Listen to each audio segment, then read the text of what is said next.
students, yesterday I have told you what is the spectra of hydrogen atom and how will we get that.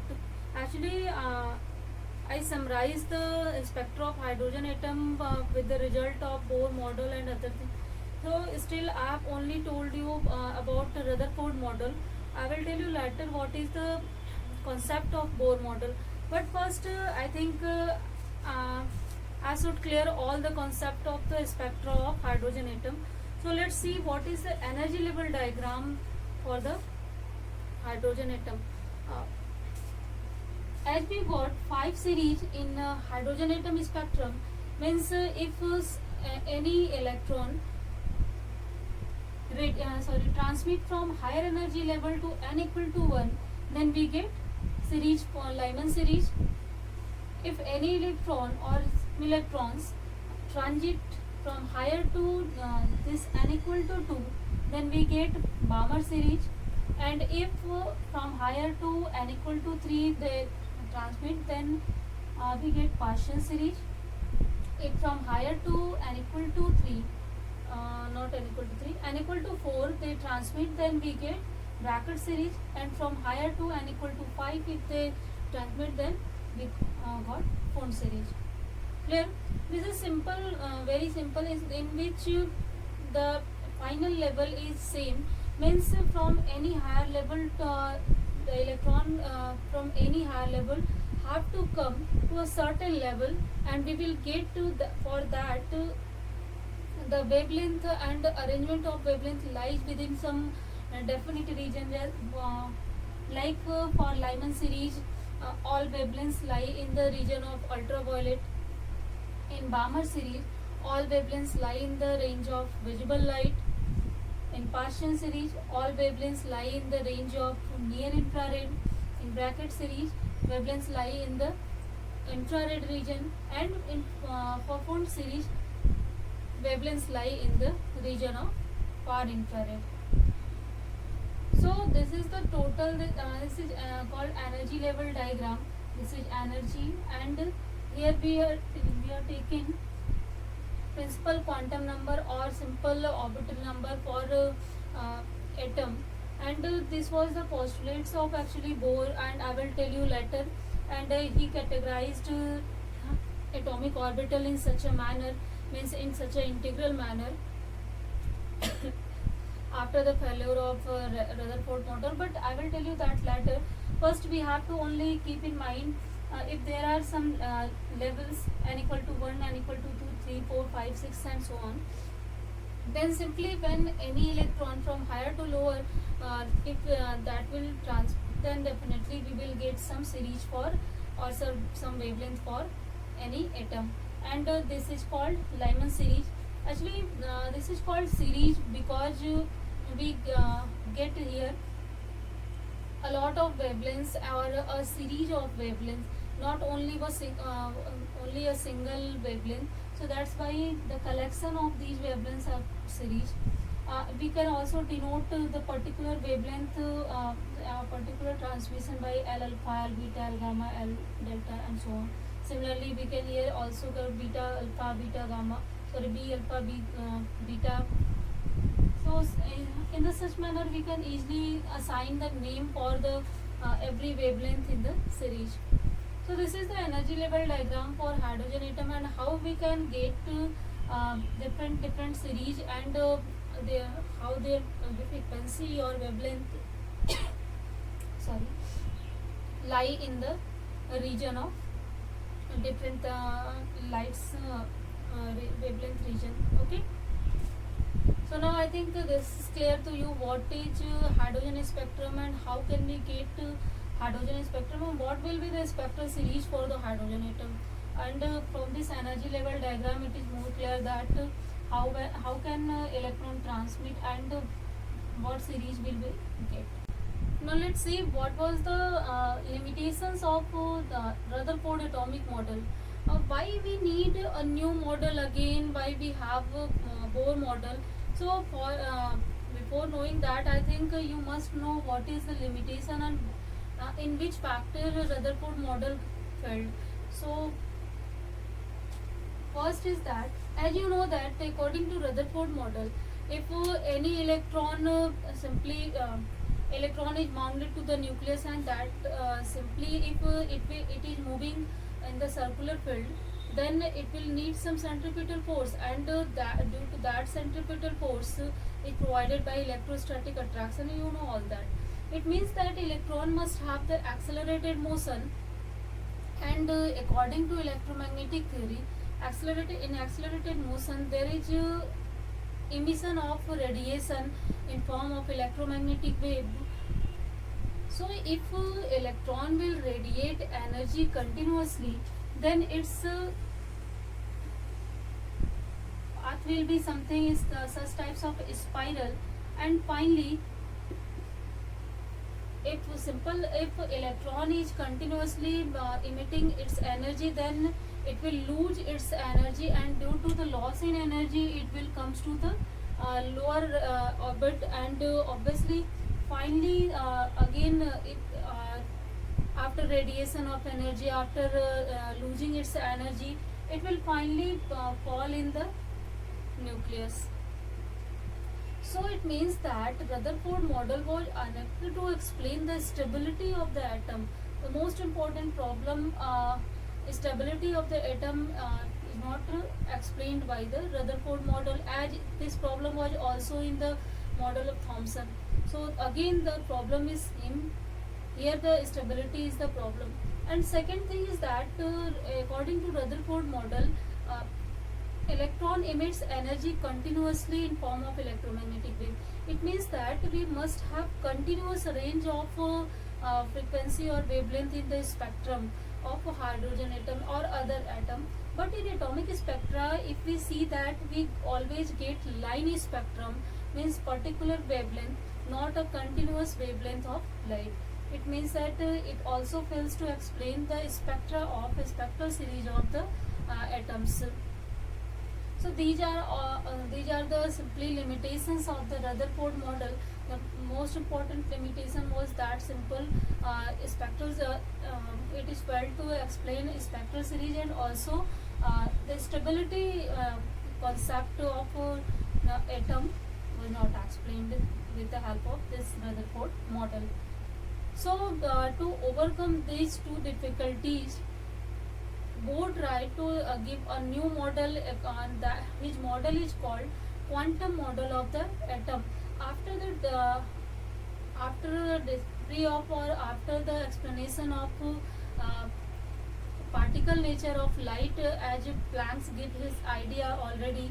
So with using Planck's idea, Bohr gave a new theory which is called quantum theory of atoms, or a quantum model of atom. Means he quantized the different values of atoms, and he explained atomic spectra on the basis of that, stability on the basis of that. So let's see what is his quantum model, and how he explained the spectra of hydrogen. So let's see that. So now let's see what is Bohr model of the hydrogen atom. Actually, I've already told you Bohr used Planck's theory to remove all the complications, all the limitations of the Rutherford model, and he gave three postulates. So first let's see what was his postulates. First postulate was that every atom consists of a core which is called nucleus, and in which all of the mass almost all of the mass is concentrated, and it is made up of positively charged particles, as you know that protons. It means the charge of the nucleus is positive, and obviously most of the mass of the atom is concentrated in that center core, which is known as nucleus, and electrons are revolving around the nucleus in circular orbits, and the required centripetal force is provided by the electrostatic attraction between electrons and positive core nucleus. Okay, so it means that simple centripetal force mv square by r equal to suppose that there are z number of positively charged particles in the nucleus, then this will be Ze into E. E is the charge of one electron. Okay, so this is the total at least centripetal force required for circular motion. Okay. Second postulate is that where Z is also called atomic number. Sorry guys.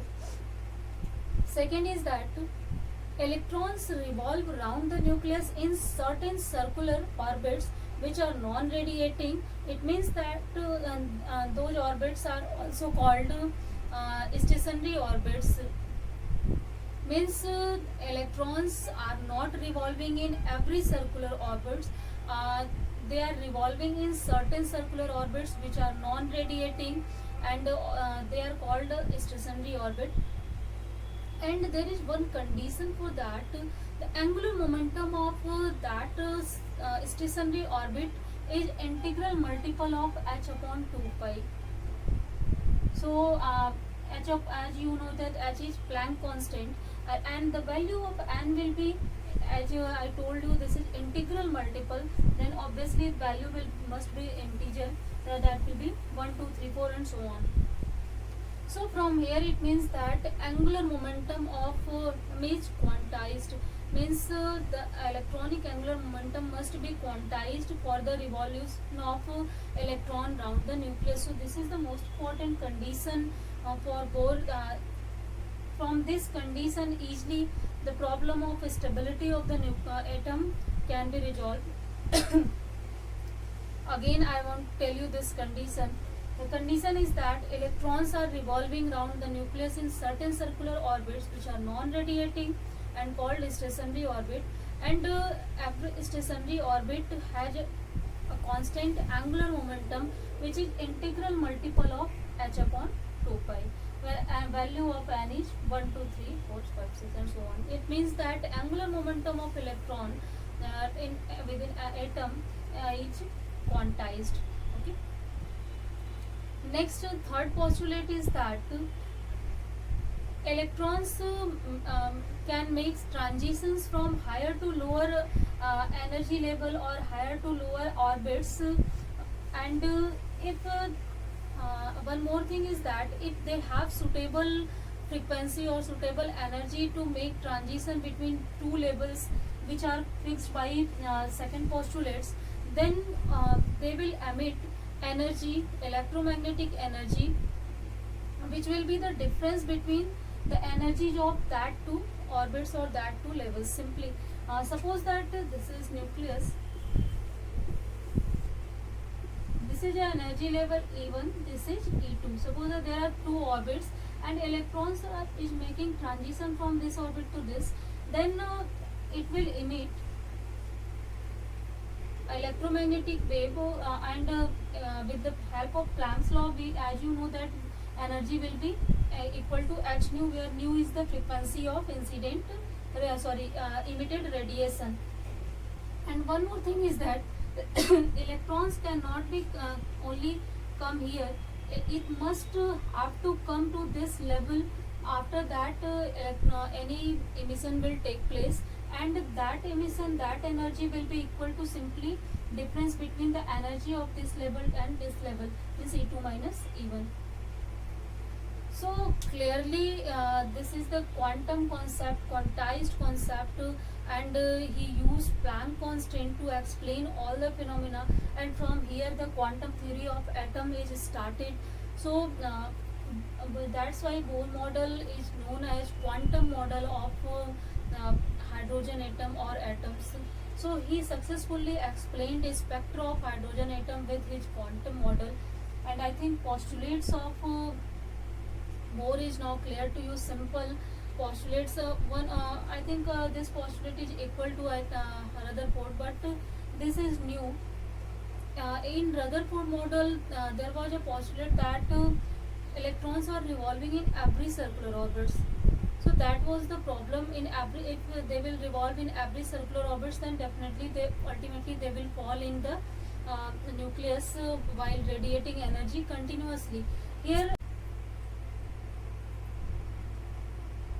so due to the continuous radiation of energy, they ultimately they lose their energy, and eventually they fall in the nucleus. Means stability problem arises due to the continuous emission of light and other thing. But here more clearly states us that energy is not continuously emitted, but it is I think discrete energy we will get, and that discrete energy will have certain definite frequency, and that will be equal to simply E2 minus E1 upon H.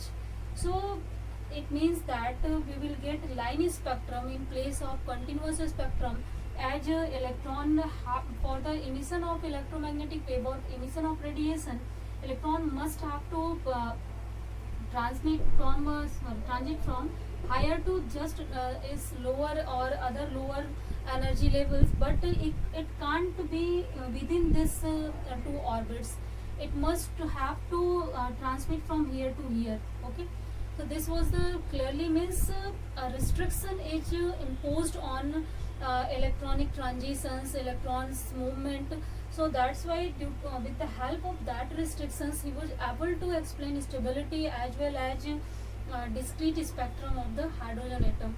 So I think now it's simply clear to you, and I will tell you later how he explained the stability of the atom, and that can be easily explained by this postulate. And simply I have told you what how we can get discrete spectrum.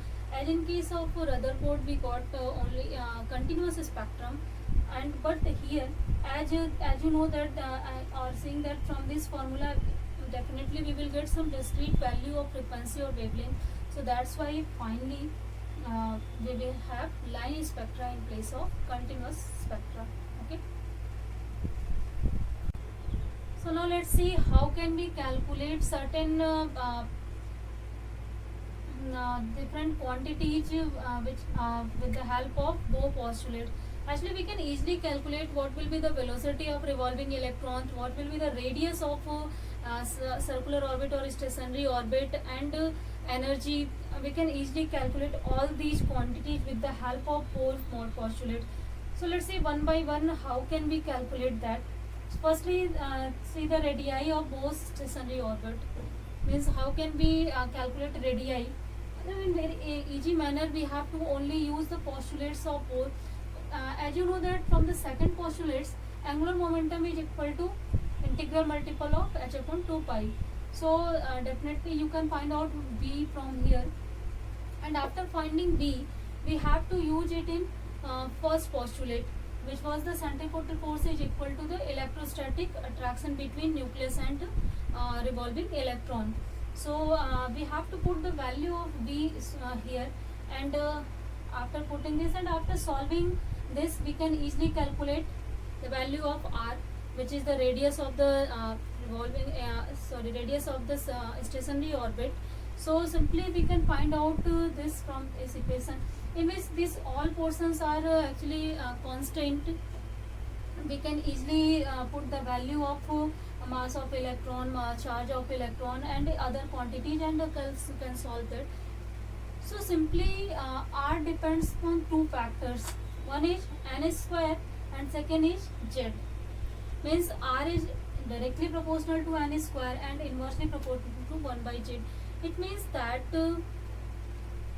as we go outward to the nucleus, means suppose that this is nucleus, this is orbits, then if we will go in outward direction, then size of the radius of the nucleus will be increased. So this is, I think with common sense we can also simply assume it, but if we want to know the ratio in which they are increasing, so simply that is depends upon the factor n square.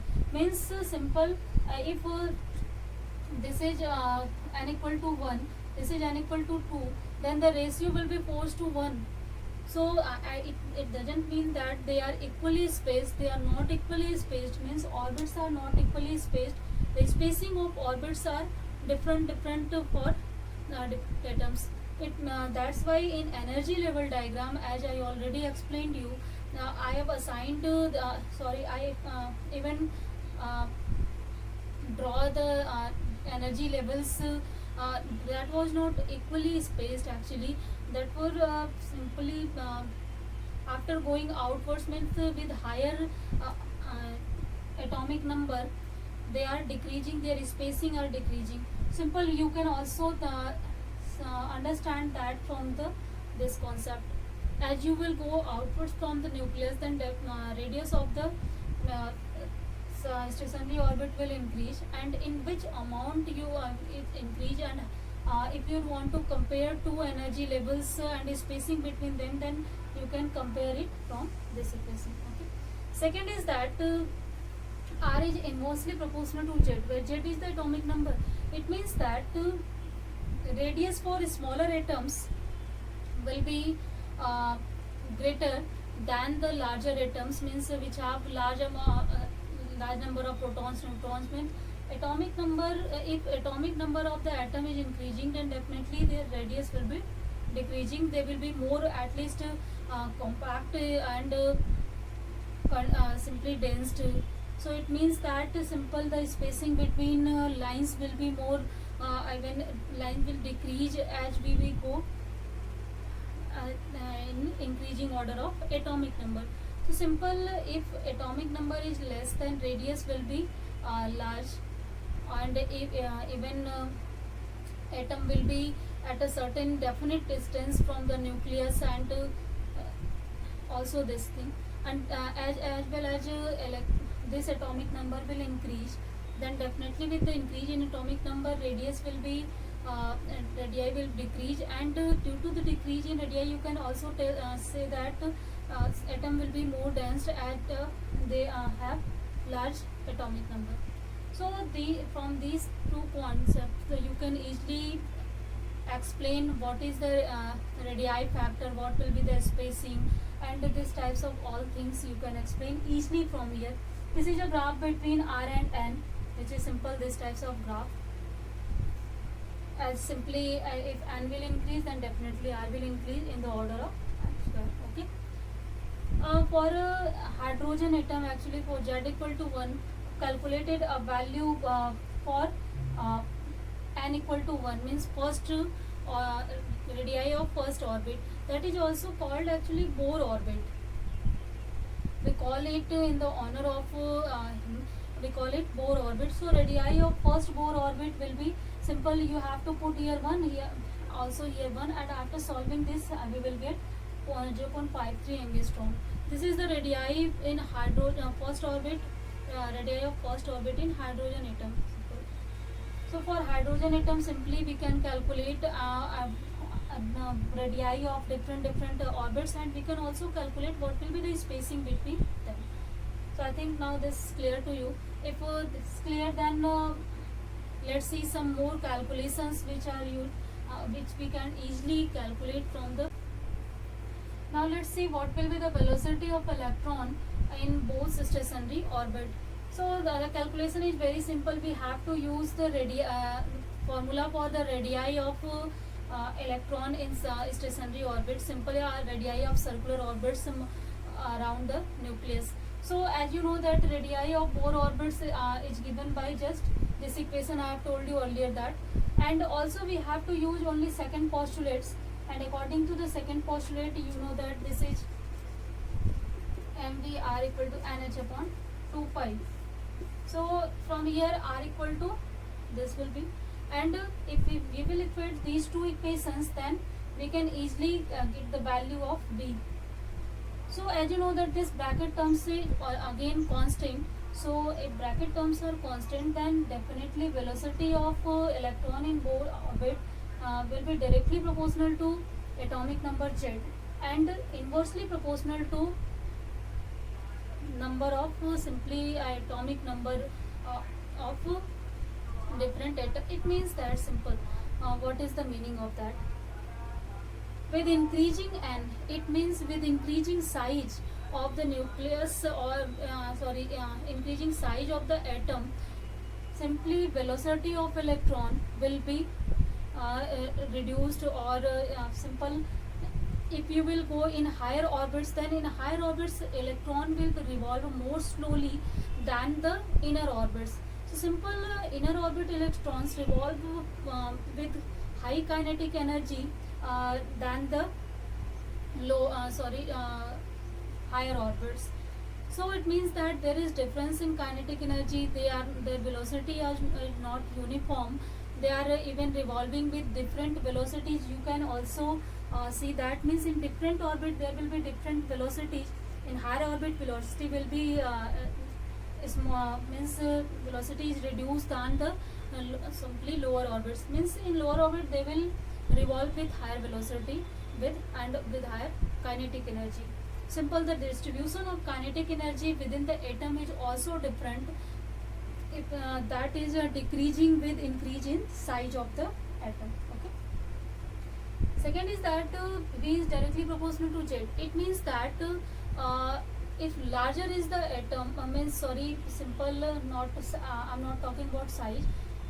If atomic number of the atom is increasing, then definitely with increase in atomic number, velocity will increase. It means that the atoms which have lower atomic number, like hydrogen, helium, like this atom, they will possess less velocity than the atomic number with 50, 60s, and other than they will possess higher velocity than this type of lower atomic number. Okay. Simple meaning is that as we go in periodic table when in the period, then means in period or in group, in both of the simply in both of the factor, velocity of electron will increase, because as you know that in period and group, in both of the after atomic number is increasing, then if atomic number is increasing, definitely velocity will increase. So we can also explain periodic table and properties of atom with the help of Bohr postulate. And simply, I think now it's clear to you, we can easily calculate what will be the velocity of electrons in Bohr orbit.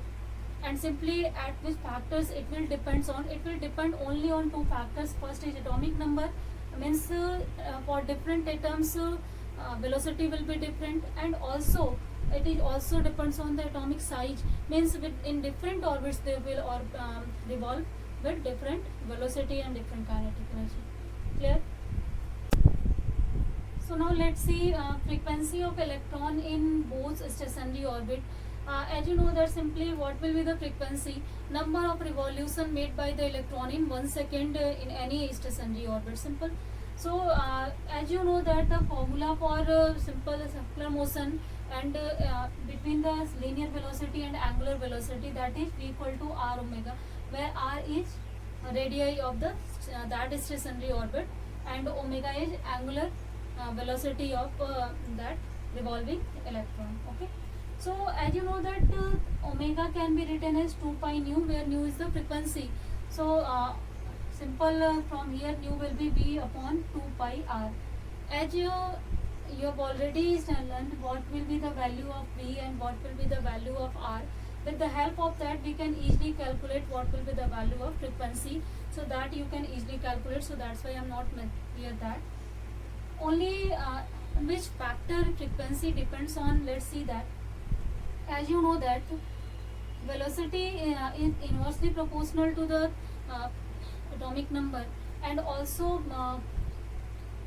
radius or size of the stationary orbit is directly proportional to n square. So from these two relations we can easily obtain this. Nu will be inversely proportional to n cube. Clear, I think. Means it is inversely proportional to the power of the atomic number, and definitely if you will go in the higher orbits, then the frequency of revolving electron will be reduced or less than the lower orbits. Second factor is that, as you know that velocity is directly proportional to atomic mass and atomic number. Actually this is called quantum number or principal quantum number, and this is assigned by simply the size of the circular orbits. So if I am continually or repeatedly I'm saying atomic number, then I'm sorry for that. It is principal quantum number. The value of principal quantum number simply R depends on that and V depends on that, and we can easily calculate this. Means R will be inversely proportional to the n cube, means inversely proportional to the principal quantum, third power of the principal quantum number. Okay, so let's see how it is related to atomic number. So as you know that V is directly proportional to Z and R is inversely proportional to Z, then definitely these two factors will cancel out each other. So frequency of revolving electron in stationary orbit is independent of the atomic number, means in every atom for a single, I think quantum number, principal quantum number, like for n equal to 1, the frequency of revolving electrons will be equal for every atom. For n equal to 2, frequency will be again equal. For n equal to 3, frequency will be means it then depends on the atoms are higher or of higher mass or lower mass. It is independent of all these factors. It only depends on the principal quantum number, means size of the nucleus. So it is only size dependent. With increase in size, frequency is decreasing. Simple. So the one first factor and only one factor on which it depends on. So I think these three concepts are now clear to you. Tomorrow we will again calculate some other factors like energy and other things. What will be the energy of electron in Bohr circular orbit? What will be the potential energy? What will be the kinetic energy? So we will see all these things tomorrow. So let's end the class here. Thank you.